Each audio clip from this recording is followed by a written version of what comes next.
السلام علیکم دلچسپ اسلامک ہسٹری کے سننے اور دیکھنے والے ناظرین، آج کی ویڈیو میں ہم مقام پیدائش کے بارے میں جانیں گے۔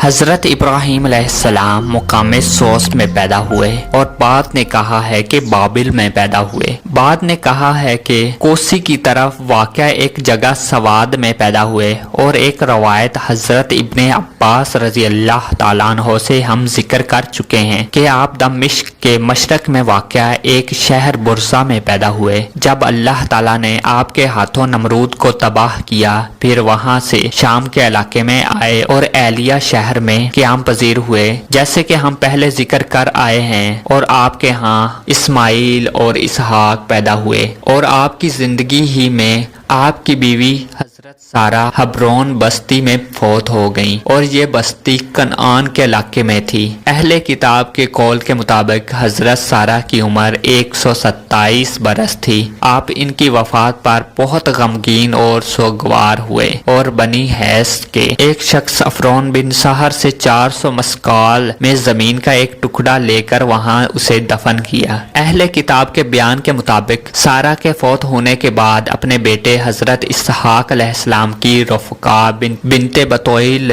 بن ناہور بن طارق سے شادی کی اور اپنے غلام کو بھیجا، تو ان کو وہاں سے اونٹ پر سوار کر کے لے آیا۔ ان کے ساتھ ان کی مرضعہ اور خادمائیں بھی تھیں۔ اہل کتاب کے قول کے مطابق اس کے بعد حضرت ابراہیم علیہ السلام نے کنتورہ نامی ایک عورت سے شادی کی، جس سے ان کے ہاں اولاد ہوئی۔ ان کا نام زمران، یکشان، مادان، مدین، شیاک اور وشوہ ہیں۔ پھر اہل کتاب نے ان کی تمام اولاد کا ذکر کیا ہے، جو سب کنتورہ کی اولاد میں سے ہیں۔